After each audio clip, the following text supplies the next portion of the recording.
സജീവമായ ശ്രദ്ധയുള്ള വിഷയമാണ് എന്നുള്ളത് ഞാനതിൻ്റെ വിശദാംശങ്ങളിലേക്ക് കടക്കുന്നില്ല. കേവലം 232 രൂപ മാസം വേതനം കൈപ്പറ്റിക്കൊണ്ട് അതും നിശ്ചിതമായ ഒരു സമയത്തിനുള്ളിൽ കിട്ടാത്ത കേരളത്തിൽ പണിയെടുക്കുന്ന ആശാവർക്കർമാർ അത് 700 രൂപയെ വർദ്ധിപ്പിക്കണം. പ്രതിദിനം 700 രൂപ, പ്രതിമാസം 21,000 രൂപയായി വർദ്ധിപ്പിക്കണമെന്നും അത് കൃത്യമായി നൽകണമെന്നും അതിന് മറ്റു മാനദണ്ഡങ്ങൾ ഏർപ്പെടുത്തി ആ തുക വെട്ടിക്കുറയ്ക്കുന്ന നടപടി അവസാനിപ്പിക്കണമെന്ന് ആവശ്യപ്പെട്ടുകൊണ്ട് ഈ ദീർഘകാലം ഈ ജോലിയിൽ ഏർപ്പെട്ട് ജോലിയിൽ നിന്ന് പിരിഞ്ഞു പോകുന്ന സമയത്ത് ഒരു നിശ്ചിത സംഖ്യ, അത് മിനിമം ഏറ്റവും ചുരുങ്ങിയത് 5 ലക്ഷം രൂപയെങ്കിലും നൽകണമെന്നും 62 വയസ്സിൽ പിരിച്ചുവിടാനുള്ള ഉത്തരവ് പിൻവലിക്കണം എന്നും ആവശ്യപ്പെട്ടുകൊണ്ടാണ് ഈ സമരം ആരംഭിച്ചത്. ഓണറുകളിൽ നൽകുന്നത് സംസ്ഥാന സർക്കാരാണെന്നുള്ളതുകൊണ്ടാണ് സംസ്ഥാന സർക്കാരിൻ്റെ മുന്നിൽ ആ സമരം ആരംഭിച്ചത്. കഴിഞ്ഞ 12 വർഷമായി ഈ കേരളത്തിൽ ഈ Kerala ASHA health workers association എന്ന ഈ സംഘടന രജിസ്റ്റർ ചെയ്ത് പ്രവർത്തിച്ചു വരികയാണ്. അതിൻ്റെ മുൻനിര സംഘാടകരായിട്ടുള്ള ഏതായാലും ആശമാർ ഇവിടെയുണ്ട്, മറ്റുള്ള ആളുകൾ എത്തിച്ചേരും. അങ്ങനെ 2-3 ദിവസം കൊണ്ട് ഒരുപക്ഷെ പരിഹരിക്കാൻ പറ്റുന്ന വിഷയമായിട്ടാണ് ഞങ്ങൾ ആദ്യം കണ്ടത്. നിരന്തരമായി സമരം ചെയ്യാറുണ്ട്. ദീർഘകാലം 12 വർഷക്കാലവും സമരത്തിൽ തന്നെയായിരുന്നു. ഈ സംഘടന രൂപീകരിക്കുന്നത് ശ്രീമതി ഉമ്മൻചാണ്ടി മുഖ്യമന്ത്രിയായിരുന്ന കാലത്താണ്. അന്ന് 500 രൂപയായിരുന്നു പ്രതിമാസം ഉള്ളത്. പിന്നീട് ഓരോ സമയത്തും സമരം ചെയ്ത് ഓരോ ബജറ്റിന് മുമ്പ് പ്രത്യേകിച്ച് സമരം ചെയ്താണ് 500 1000-ആയും 1000 2000-ആയും ഒടുവിൽ അത് 7000 രൂപ എത്തുന്നത്. അപ്പോൾ ഒരിക്കൽ പോലും ഇത് ഗവൺമെൻറ് മനസ്സിലാക്കി സ്വയം മനസ്സിലാക്കി തന്നൊരു തുകയല്ല 7000 രൂപ സമരം ചെയ്ത് ദീർഘകാലം എന്ന് മാത്രമല്ല, നിരന്തരമായി ഈ തുക മുടങ്ങുമ്പോൾ 6-7 മാസത്തെ കുടിശ്ശിക വരുമ്പോൾ സമരം ചെയ്ത് 1-2 മാസത്തെ കുടിശ്ശിക തിരിച്ചു കൈപ്പറ്റുന്നൊരു സാഹചര്യമുണ്ടായിരുന്നു. അത് നിരന്തരം ആവർത്തിക്കുകയും ഈ കഴിഞ്ഞ ഫെബ്രുവരി മാസത്തെ ബജറ്റിൽ ഒരു തുക പോലും വർദ്ധിപ്പിക്കാതെ, 1 രൂപ പോലും വർദ്ധിപ്പിക്കാവുന്ന സാഹചര്യത്തിലാണ് ഒരു രാപ്പകൽ സമരത്തിലേക്ക് കടക്കുന്നത്. അപ്പോൾ അതൊരു അനിശ്ചിതകാല സമരം എന്ന് ഞങ്ങൾ പ്രഖ്യാപിച്ചിട്ടില്ല. 4-5 ദിവസം പരമാവധി വന്നാൽ, കാരണം ഇത് ആർക്കാണ് മനസ്സിലാകാത്തത്, ഈ തുച്ഛമായ തുക കൊണ്ടാണ് ജീവിക്കുന്നത്. ഒരു വളരെ എളുപ്പത്തിൽ പരിഹരിക്കാവുന്ന, ഗവൺമെൻറ് എളുപ്പത്തിൽ ചർച്ചയ്ക്ക് വിളിച്ച് പരിഹരിക്കുമെന്ന് പ്രതീക്ഷിച്ചുകൊണ്ട് തുടങ്ങിയ സമരം ഇന്നിപ്പോൾ 90 ദിവസം പിന്നിട്ടിരിക്കുന്നു. ഗവൺമെൻറ് പറയുന്ന വാദങ്ങളെല്ലാം നമുക്കറിയാം. അപ്പോൾ ഒരു നടപടിയും ഉണ്ടാകാതെ മുന്നോട്ട് പോയിക്കൊണ്ടിരിക്കുകയാണ് സമരം.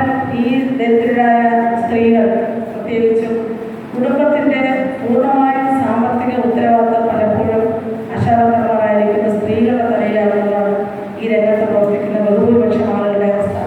വിധവകളായിട്ടുള്ള ആളുകളുണ്ട്, ഭർത്താക്കന്മാർ ഉപേക്ഷിക്കപ്പെട്ടവരുണ്ട്, ഭർത്താവിന് ആരോഗ്യകരമായ കാരണങ്ങൾ, കുടുംബം നോക്കാൻ പറ്റാത്ത ആളുകൾ, അല്ലെങ്കിൽ മറ്റെന്തെങ്കിലും ആരോഗ്യ പ്രശ്നങ്ങൾ, മാതാപിതാക്കളുടെ കുട്ടികളുടെ തുടങ്ങി ഈ ഒറ്റ വരുമാനത്തെ മാത്രം കേന്ദ്രീകരിച്ചുകൊണ്ട് ഈ തൊഴിലുമായി നിൽക്കാൻ നിർബന്ധിതമായിരിക്കുന്ന ഒരു സാഹചര്യമാണ് ബഹുഭൂരിപക്ഷം ആളുകൾ. വളരെ അപൂർവം ആളുകളാണ് എന്തെങ്കിലും ഒരു സാമ്പത്തിക സുരക്ഷയുള്ള വീടുകളിൽ വരുന്നത്. നല്ലൊരു ശതമാനം ആളുകൾ വാടക വീടുകളിലാണ് കഴിയുന്നത്. അപ്പോൾ ഇതിനെല്ലാം മാനേജ് ചെയ്തുകൊണ്ട് പോകേണ്ട ഉത്തരവാദിത്വം ഈ വനിതകൾക്കായതുകൊണ്ട് തന്നെ ഈ വല്ലപ്പോഴും കിട്ടുന്ന ഈ തുക കൊണ്ടും തുച്ഛമായ തുക കൊണ്ടും ഒരു കാരണവശാലും മുന്നോട്ട് പോകാൻ പറ്റാത്തൊരു സാഹചര്യം നിലവിലുണ്ട്. അതുതന്നെയാണ് ഈ 90-ാം ദിവസവും ഈ സമരത്തെ എങ്ങനെ സമരം തുടരാൻ നമ്മളെ നിർബന്ധിതമാക്കിയിരിക്കുന്ന സാഹചര്യം. കാരണം സമരം അവർ അവസാനിപ്പിച്ചപ്പോൾ പല കേന്ദ്രങ്ങളിൽ ആവശ്യപ്പെടുന്നുണ്ട്, നിങ്ങൾ എങ്ങനെ ഇവിടെ ഇരിക്കും?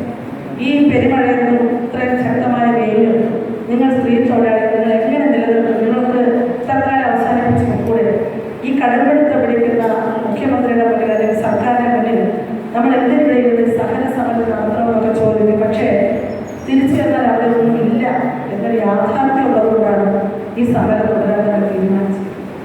ഈ സമരം അവസാനിപ്പിച്ച് പോയാൽ എന്തുണ്ടെന്ന് വെച്ചാൽ ഒന്നുമില്ല. പക്ഷേ ഒരു കാര്യം നമ്മൾ നേടിക്കഴിഞ്ഞു. 90 ദിവസത്തെ സമരം കൊണ്ട് സ്ത്രീകൾക്ക് അവകാശങ്ങൾ ചോദിക്കുവാൻ ഒരാഴ്ച ഈ സമരം മുഖത്തുണ്ടായിരുന്നു. കാരണം അഭിമാനം, നാണക്കേടും ഒക്കെ നോക്കിയിരുന്നാൽ ഇനിയും കൂടുതൽ ദാരിദ്ര്യത്തിലേക്ക്, കഷ്ടപ്പാടിലേക്ക് മാത്രമേ പോകുള്ളൂ. മറിച്ച് പൊതുസമൂഹം അറിയുകയും പൊതുസമൂഹം വളരെ കലവയില്ലാത്തൊരു പിന്തുണയോടുകൂടി സമരത്തെ പിന്തുണച്ചുകൊണ്ട് അത് എല്ലാ അർത്ഥത്തിലും അത് ആഴമായ അർത്ഥമായ ഈ സമരത്തെ പിന്തുണച്ചുകൊണ്ട് ഇന്ന് ഈ സമരം വിജയിപ്പിക്കണമെന്ന് ആഗ്രഹിച്ചതാണ്. അപ്പോൾ ഞങ്ങൾ പലതരം സമര പരിപാടികളെടുത്തു, നിയമസഭാ മാർച്ചെടുത്തു, സെക്രട്ടേറിയറ്റിന് ഉപരോധം, സ്ത്രീകൾ സെക്രട്ടേറിയറ്റ് ഉപരോധിച്ചുകൊണ്ടുള്ള പരിപാടികളെടുത്തു, മഹാസംഗമം നടത്തി, സ്ത്രീകൾ മുടി മുറിച്ചുകൊണ്ടുള്ള പ്രതിഷേധം ഈ ലോകത്തിന് മുന്നിൽ കാണിച്ചു. പൗരസാഗരം കേരളത്തെ ചിന്തിക്കുന്ന അല്ലെങ്കിൽ ഈ സമരത്തെ പിന്തുണയ്ക്കുന്ന സാംസ്കാരിക സാമൂഹ്യ രംഗത്തെ ആളുകൾ മുന്നോട്ട് വന്ന് അവർ നേരിട്ട് നയിക്കുന്ന പൗരസാഗരം നടത്തി.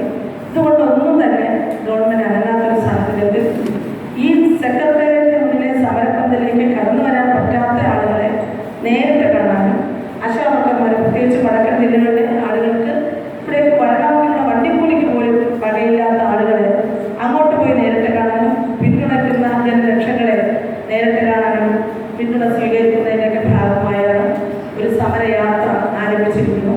അത് ഈ മെയ് മാസം 5-ാം തീയതി കാസർഗോഡ് നിന്ന് ആരംഭിച്ച യാത്ര അവിടെ ശ്രീ എന്നെ നെല്ലിക്കുന്നത് പറയുന്ന MLA ഉദ്ഘാടനം ചെയ്യപ്പെട്ട യാത്ര കാസർഗോഡ് 2 ദിവസം പിന്നിട്ട്, കണ്ണൂർ ജില്ലയിൽ 3 ദിവസം പിന്നിട്ട് ഇന്ന് വയനാട്ടിലേക്ക് പ്രവേശിച്ചിരിക്കുക.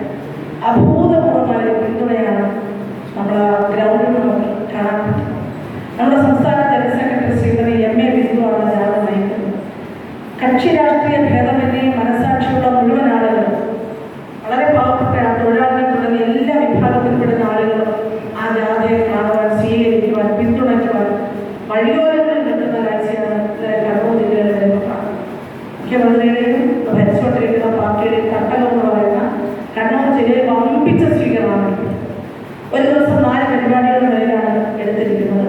ആ പരിപാടിയിൽ 4 പ്രധാന കേന്ദ്രങ്ങളിൽ ഈ സ്വീകരണ പരിപാടികൾ നടത്തി 4ാമത്തെ കേന്ദ്രത്തിൽ സെക്രട്ടേറിയറ്റിന് മുന്നിലെ പോലെ സമരപ്പന്തൽ കെട്ടി ആശാവർക്കർമാർ തെരുവിൽ ഉറങ്ങിക്കൊണ്ട്, കാരണം ആശാവർ തെരുവിലാണ്, ആ തെരുവിൽ ഉറങ്ങിക്കൊണ്ടുള്ള ഒരു സമരമാണ് നടന്നത്. അപ്പോൾ ആ സമരം ഞാൻ എൻ്റെ ബാക്കി വിശദാംശങ്ങളിലേക്ക് കടക്കുന്നില്ല, കാരണം ഈ ഇതിനെ സംബന്ധിച്ച് പ്രോഗ്രാമിൻ്റെ വിശദാംശങ്ങൾ അവതരിപ്പിക്കുന്നത്. അപ്പോൾ അത് തിരുവനന്തപുരം ജില്ലയിൽ എത്തിച്ചേരുമ്പോൾ, തിരുവനന്തപുരം ജില്ലയിൽ ഇപ്പോൾ നിശ്ചയിക്കപ്പെട്ടിരിക്കുന്നത് ജൂൺ 14, 15, 16 തീയതികളാണ്. ആ തീയതികളിൽ തിരുവനന്തപുരം ജില്ലയിൽ എത്തിച്ചേരുമ്പോൾ ആ യാത്രകൾ സമരയാത്രയെ സ്വീകരിക്കുവാനും വിവിധ സ്ഥലങ്ങളിൽ അതിനെ കൊണ്ട് എത്തിക്കുവാനും അതിന് വേണ്ടുന്ന മുഴുവൻ സംവിധാനങ്ങൾ ഒരുക്കി. ഇതൊരു ആശാവർക്കർമാരുടെ ഒരു അതിജീവന സമരം എന്നതിന് അപ്പുറത്തേക്ക് ഈ സമൂഹത്തിൽ മനുഷ്യോചിതം ജീവിക്കാൻ ആഗ്രഹിക്കുന്ന മുഴുവൻ ആളുകൾക്കും നട്ടലുയർത്തിൽ നിന്ന് അന്തസ്സോടെ കൂടി നിന്ന് അന്തസ്സാർത്തിന് മനുഷ്യചിന്തം കാഴ്ചവെക്കാൻ പറ്റുന്ന യാത്രയായി പരിസമാപിക്കണമെന്നുള്ളതാണ് നമ്മൾ ആഗ്രഹിക്കുന്നത്. ആശാവർക്കർമാർ അതിനെ മുൻപന്തിയിൽ നിൽക്കുകയാണ്. കാരണം അവർ ആ വിഷയങ്ങൾ പറയാൻ ജനങ്ങളോട് സമ്മതിക്കാൻ തയ്യാറായിരുന്നു. അപ്പോൾ ഇവിടെ ഇരിക്കുന്ന പലരും കാസർഗോഡ് അടക്കം കണ്ണൂർ ജില്ലയിലടക്കം യാത്ര ചെയ്തു വന്ന ആശമാരുടെ ഉണ്ട്. ആശമാരുടെ നിലയിൽ ആ ജീവിതത്തെ മുൻനിർത്തിക്കൊണ്ട് സാമൂഹ്യ യാഥാർത്ഥ്യങ്ങളെ ജനങ്ങളുടെ മുന്നിൽ അവതരിപ്പിക്കുന്ന വലിയ സ്വീകാര്യതയാണ്. അപ്പോൾ അങ്ങനെ നടക്കുന്ന യാത്രയിൽ മുഴുവൻ സമൂഹത്തിൻ്റെയും ഒരു പിന്തുണ നമുക്ക് ലഭിക്കേണ്ടതുണ്ട്. നമുക്കതുണ്ട്. കവി സച്ചിദാനന്ദ തൊഴിലാളികൾ, മല്ലിക സാരാഭായിയെ പോലെ, മരുന്നുകളെ പോലെ, ഞാൻ ആ ലിസ്റ്റിലേക്ക് കടക്കുന്നില്ല. ധാരാളം പ്രവർത്തനങ്ങൾ ഇതിനോട് നടന്നു കഴിഞ്ഞു 90 ദിവസം കൊണ്ട്. അറിയാവുന്ന ആളുകളെല്ലാം അത് കൂടുതൽ ആളുകളിലേക്ക് ഷെയർ ചെയ്തുകൊണ്ടിരിക്കും. മറ്റൊരു സമരത്തിന് കിട്ടാത്ത ഒരു പിന്തുണ ഈ സമരത്തിന് ലഭിച്ചതും ഈ സമരത്തിൻ്റെ ഡിമാൻഡ് ന്യായയുക്തതയെ തന്നെയാണ്. അത് ജനങ്ങളിലേക്ക് സന്നിവേശിപ്പിക്കുന്നത്. ഞങ്ങൾ ഒരു കല്ല് പോലും അറിയാതെ, ഒരു പൊതുമുതൽ നശിപ്പിക്കാതെ, സഹനത്തിൻ്റെ അങ്ങേയറ്റമുള്ള ഒരു ആത്മത്യാഗത്തിൻ്റെ